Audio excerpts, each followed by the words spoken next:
Iran has been a ticking time bomb for years. It's like we're stuck in the Chamberlain era. Everybody was destroyed during World War II. Nobody really wants to win. If you do something to somebody, you're going to make sure that you're going to give them lots of money to build their nation back. We're going to have to help all these nations back on their feet. It basically has left us in a very bad position. We're stuck in that mindset, and we're being taken advantage of. When they become dependent, and then they become entitled. They had been trying to negotiate with these guys. Folks, they still have nuke stuff. They weren't looking to get along.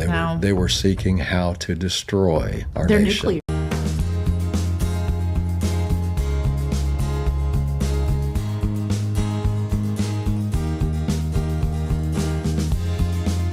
Welcome, everyone, to the Patriot Project on Mugwump Media. Kevin, we've had a busy week this week. A lot of news. A lot of news. Mm-hmm. Yeah. Thank you, folks, for joining us today. First of all, I wanted to kind of go over, and I know you guys have probably had a lot of it that you've listened to over the last few days, talking about what's going on with Epic Fury. Yeah. Sounds serious. It does sound serious. Mm-hmm. It is serious. And I listened this morning to an update. I'm not going to go over all the details and stuff. You all know you're paying attention to Fox News and other things. Hopefully not MSNBC. That's a problem. But Kevin and I wanted to give you just a little bit of an update, some highlights on it. And, Kevin, one of the things that I have been very encouraged and very impressed with Trump by from the beginning, Pete Hegseth is doing a great job too. We have witnessed the defufification. I'm not going to try to say that. Defufification of our military. For years, Kevin, you know this. Mm-hmm. Nobody really wants to win. They just want to, appease people, give them money. Obama gave them money. And of course, if you do something to somebody, you're going to make sure that you're going to give them lots of money to build their nation back. And it's like we're stuck in the Chamberlain era. After World War II. You know what I mean? It's kind of like we're stuck there. I heard somebody talking about it the other day, and they said, you know what? They said, it was Glenn Beck. And they were basically talking about how that was everybody was destroyed during World War II. And basically, it left us in the position, because at that point, we were the superpower. And it left us in the position to say, okay, I guess we're going to have to help all these nations back on their feet. We're going to have to build them and help them. And it basically has left us in a very bad position over the last few years, because now we're stuck in that mindset and we're being taken advantage of. But again, the defufification of the military, I got it right that time. You did. And that's what we've been witnessing. Mm-hmm. Kevin used to say something, and I used to think it was kind of, well, that's kind of mean, but anymore, I think he's probably right. What is it you used to say about the purpose of war, Kevin? Well, purpose of war, it's kind of like a fight. If you know that somebody's coming after you and you're going to have to fight them, well, you best be ready, and you best not wait till they show up. You can't let them sneak attack you, so you got to do something about it. You go ahead and you defend yourself, or you put up defenses, and if they cross those, then they trigger certain things that you're going to have to do. And basically, if they force you into a battle, well, kind of like King David when he went to see his brothers, you had a whole army out there. I don't know why they was there. They were letting the Philistines scared to death talk about their God. And David was mortified, and he saw that had went too far. You can't. You mentioned these other countries rebuilding nations. Well, I guess it's good to help, but when they become dependent, and then they become entitled, and that's where we've wound up being. But back to the war thing. If it comes to the point where we're forced into war, which we've been forced into war a few times, and when you have to realize that the purpose of war is to kill people and break things, and you have to attack. You have to set out to win. Otherwise, there's no middle ground on that. If someone's out to kill you, you have to do something. And in the same vein, obviously, you don't go to war willy-nilly. I mean, that's something that is something you have to do. It's something that's a final step. And they were. I mean, Trump and, he had Steve Witkoff and Jared Kushner. They had been trying to negotiate with these guys. And folks, they still have nuke stuff. They still do. And this was actually uncovered over the last few days. And I'm going to read that to you. We all felt great. We know that there was those 2 bunkers that were taken out last year. That was really good. We were told, well, their capabilities set way back. It's mostly gone. Well, we felt better for a while until we started realizing there's a lot more to it than we knew, I believe. And I think that may be one of the reasons that they acted the way they did so quickly. They weren't looking for a compromise, or they weren't looking to get along.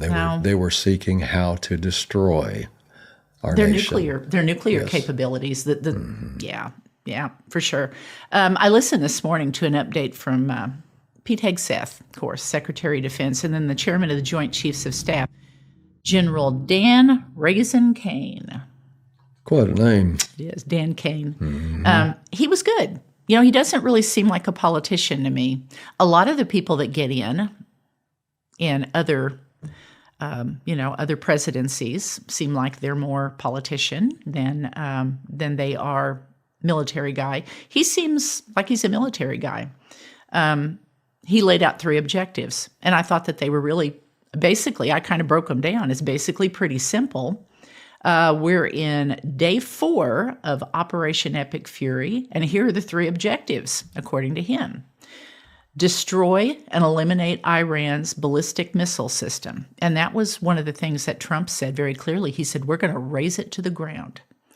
And he meant it. And that's what they're doing. And they're going in waves. The first day, whoa, they blew up a lot of stuff, but they're continuing. It's not, one of the things that he said is we're not ramping down. We're continuing straight across. They're working their way across Iran. Number 2, destroy the Iranian Navy. Folks, they are, to this day, they're taking their little ships over there, and they are now planting mines in the Straits of Hormuz. They are shutting down our economy, ours and many other countries. That cannot be. That is unacceptable. So, number 3, ensuring that Iran can't quickly build those areas back. Right? Well, yeah. We don't want to have to do this again in a year. No, they're not going to give up. That they have a goal, and we're dealing with evil, and that's something that we have a hard time identifying sometimes, because we always want to think people want to get along, but the Scriptures tells us to resist the devil, and he will flee. He'll flee from you. That's what you have to do. You have to resist, and it comes to the point where he's attacking. You don't just sit there and let him kill your family. Kill a gunman comes into a church. You don't just let him gun everybody down.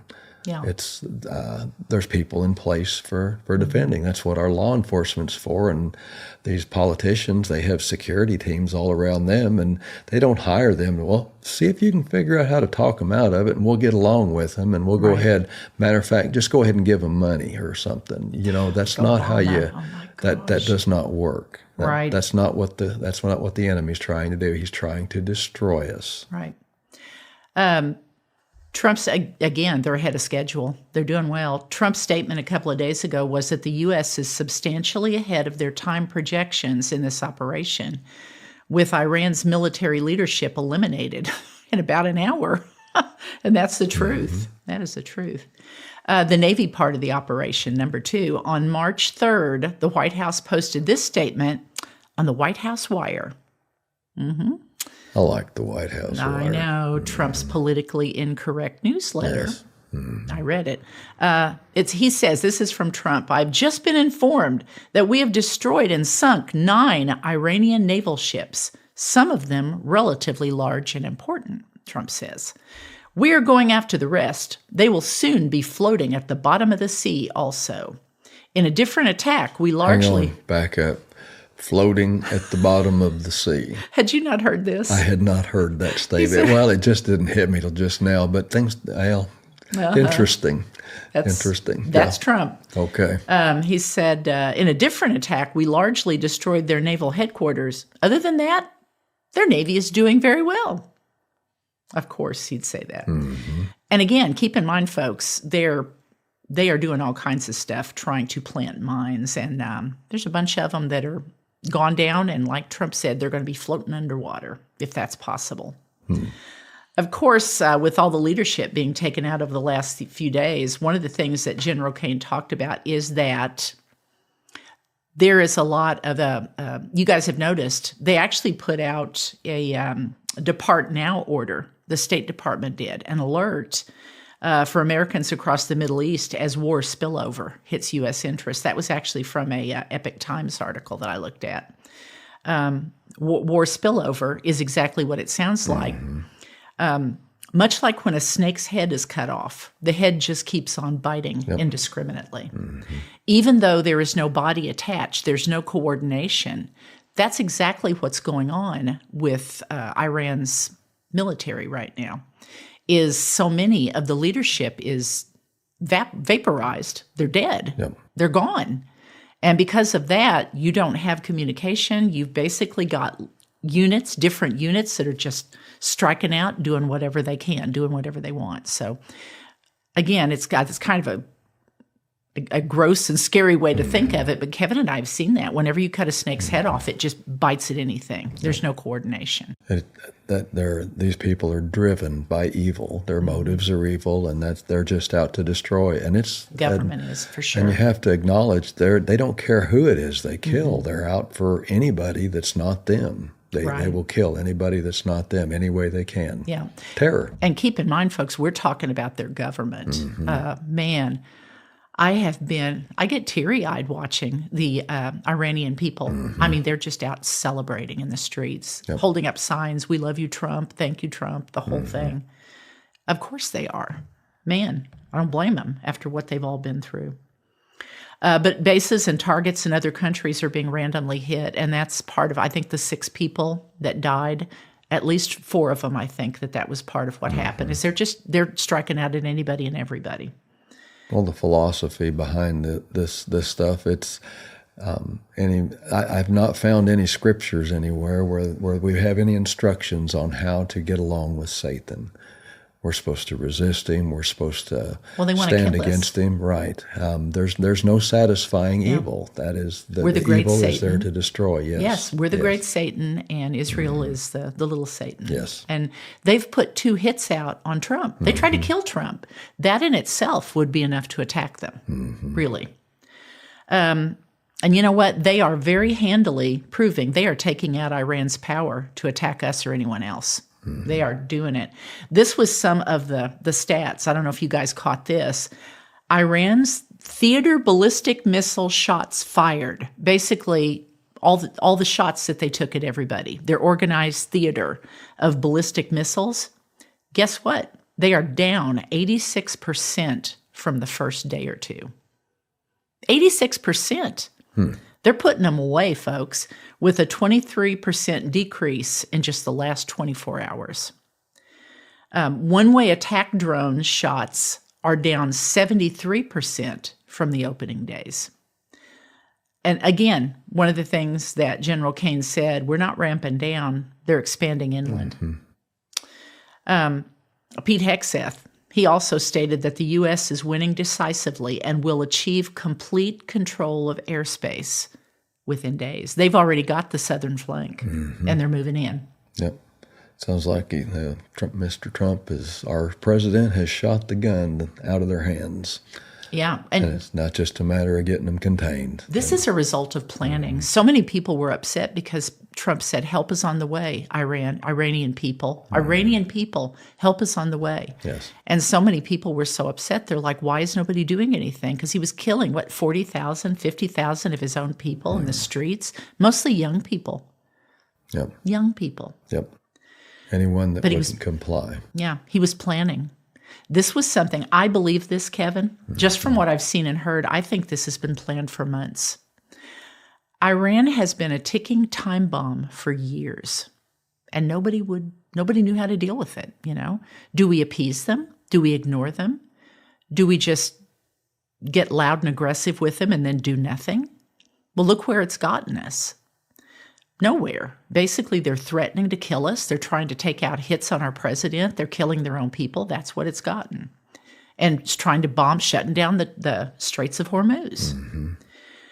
When Trump took out the atomic sites last year, we all breathed easier for a while. But an interview with Sean Hannity from Fox News over the last few days, you guys may have watched this, may tip off why Trump knew that he had to hit Iran. He had to hit them hard, and he had to hit them fast. In the interview, top U.S. negotiator Steve Witkoff spoke about the very first negotiation meeting that he had with the Iranian negotiators. He revealed that the Iranians told them directly, with no shame, that they had enough enriched uranium to build 11 bombs. Kevin, they looked him in the eye and told him that. And guess what?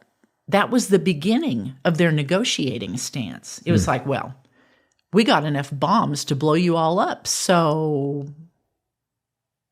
Doesn't sound like they're looking for compromise, obviously. They weren't. They weren't serious. No. Witkoff went on to explain their nuclear operation to Hannity. He said, I know this. They have roughly 10,000 kilograms of fissionable material.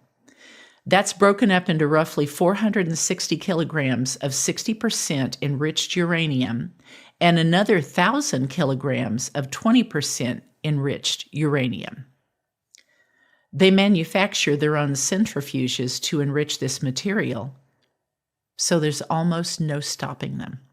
They got their own factory, Kevin, and they're using their people's money to do it, and everybody else contributing to them from other evil countries. And we know their goal.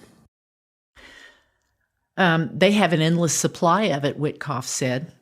He concluded by telling Hannity the truly grim reality, folks. The Iranians assured him that the 60% uranium could be brought to weapons grade in around a week. And the 20% uranium, it could be brought to weapons grade in 3 or 4 weeks. I think that the situation was discovered to be much worse than Trump initially believed about their capabilities. I mean, who really knew? They're so secretive. When he was questioned about why he had pulled the trigger when he did, and of course you've got all those people that are like, oh, Israel. It's Israel that did it. You know, he's their puppet. Trump said no. He said, they didn't force my hand. He said, as a matter of fact, I might have forced their hand. You see, we were having negotiations with these lunatics, and that was what he called them, lunatics. And it was my opinion that if we didn't do it, that they would attack us first. And that was actually borne out by Marco Rubio. They were talking today on the news about, oh, he's unhinged, because they started going at him about, well, why did Trump? And he said, I was for this. If you know the truth, this had to be done, and it had to be done now. The leader in any place, the leader of the household is going to do what he can to defend his family if he knows there's a threat. You have to. That's... Daddy's got to take care of some things sometimes. So, you know, we don't know. I think there's a lot of stuff that we don't know right now that we probably will at some point soon. But I think that the gravity of the situation might have been far worse than we all knew. And we'll see. You know, we'll see what we're dealing with a culture of death. A culture of death, for sure. And as for the killing of the Ayatollah Khomeini, how do they pronounce his name? They changed the pronunciation. I don't know. Well, they say his son's getting it now. Okay. Well, as for the killing of the Ayatollah Khomeini, here's a statement from Trump that I saw posted by Republican Army on Facebook. President Trump just gave ABC News the line of the century. I got him before he got me. They tried twice. Well, I got him first. Yep. Kind of like the old Westerns, you know. Yep. I know. That's yeah. what it made me think Oh of. yeah. Yeah. It's not a laughing matter, but sometimes you got to look at things humorously. Especially Trump has a way of saying something and just kind of there's really no conversation after that, and people are going to make up their mind. They either understand or they don't. And Yeah. No, Trump, that's the truth. Trump loves America. He loves the people of America, and he's going to do everything he can to defend them. In his own way. Absolutely. In his own way, he does. I absolutely believe that. Yep. And, we were talking today about, if you all have never read from the book of Isaiah, and I would have to look it up. I don't have it right now, but it's Isaiah 45. I know that there's a couple of scriptures in Isaiah 45 that talk about a Persian king, a Persian ruler, who his name was King Cyrus. And he was prophesied in the book of Isaiah, some say 150 years before he actually came on the scene. And when he did, he was the one who freed the Jewish people from captivity. That area, Iraq and Iran, there has been so much. Iraq was ancient Babylon, wasn't it? And then Iran was Persia, but he was a Persian king. And some of the things, I don't have my information with me, but look it up. There's so many things about him. And, people always go on about, Trump's not a Christian. He acts terrible. You hear the way he talks? No Christian should talk like that. The thing about it, what God said about him, he said, Cyrus is not, what were the words he used? That basically he wasn't a Jew, and he wasn't someone that would have been considered behaving like a Jew. He was Persian. He probably was a rough man. And he wasn't even someone who necessarily would have known anything about Jehovah, about the God of the Jews.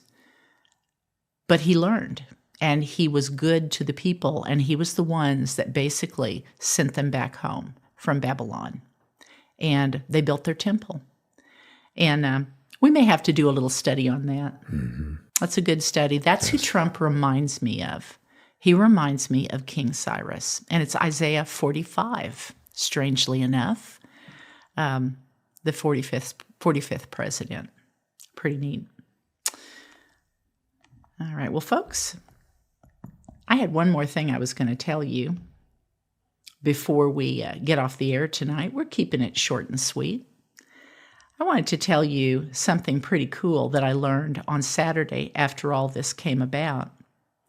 And it was from CBN News. CBN revealed something whenever they were doing the rundown on the war that had just started after Epic Fury had begun, that they had never spoken of for obvious reasons. They would have there's no telling what the Iranian government would have done if they would have found out what they were doing. But they said it. They said that for more than 20 years, CBN has been sharing the gospel in Farsi with the people of Iran by satellite. Well done, CBN. There's a reason that I love CBN News. Mm-hmm. They're wonderful. Christian Broadcasting Network. Yep. Anyway, folks, thanks for joining us again this evening. And we hope that you'll join us again next week. Come back and see us. Bring somebody with you. Make yourself comfortable and just enjoy. And we'll talk about the news of the day. Talk about... we're going to have Pastor Reggie back again soon. I'd like that. Do a little bit of Bible study. Mm-hmm. That would be fun. Please remember to like, share, keep the good news flowing. And folks, when we're on the air again next week, we're going to bring you more news, more conversation, hopefully more encouragement to always keep you informed, inspired, and folks stay independent. God bless.